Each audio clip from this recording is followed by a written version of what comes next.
আসসালামু আলাইকুম বন্ধুরা। আজকে বাংলাদেশ এবং নিউজিল্যান্ডের সিরিজের দ্বিতীয় ওয়ানডে ম্যাচ অনুষ্ঠিত হলো। ম্যাচে নাহিদ রানা অসাধারণ বল করেছে। 10 ওভার বল করে 32 রান দিয়ে 5 উইকেট নিয়েছে। লাস্ট 5 ওয়ানডে ম্যাচে নাহিদ রানা 2টা 5 উইকেট হাল। অসাধারণ বোলার। পুরো ম্যাচের কথা যদি বলি, নিউজিল্যান্ড ওপেনিং ব্যাট করতে নেমে খুব একটা সুবিধা করতে পারেনি। এক কথায় নাহিদ রানার কাছে তারা ধরা খেয়ে গেছে। পুরো 50 ওভার ব্যাট করতে পারে নাই। 47 ওভারে অল আউট 198 রানে, 199 রানের টার্গেটে ব্যাট করতে নেমে বাংলাদেশের শুরুতেই সাইফ হাসান আউট হয়ে যান। তারপরে আজকে 3 নম্বরে সৌম্য সরকার নামে, সৌম্য সরকার নেমেও খুব একটা সুবিধা করতে পারেনি, স্লিপে ক্যাচ দিয়ে আউট হয়ে গেছেন।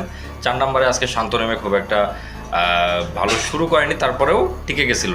ট্রাভেল করে ভালো খেলেছে, 50 করেছে। এবং তানজিদ হাসান তামিম অসাধারণ ব্যাটিং করেছে। সত্যি কথা বলতে, যখন 200 রানের কম টার্গেট থাকে তখন তানজিদ হাসান তামিম সত্যিই ভালো খেলে। যখন 250-300 হয়ে যায় তখন তানজিদ হাসান তামিম ভালো খেলতে পারে না। আজকে অনেক ভালো খেলেছে, যদিও রান কম। তবে আজকে ম্যাচের নায়ক নাহিদ রানা অসাধারণ বল করেছে।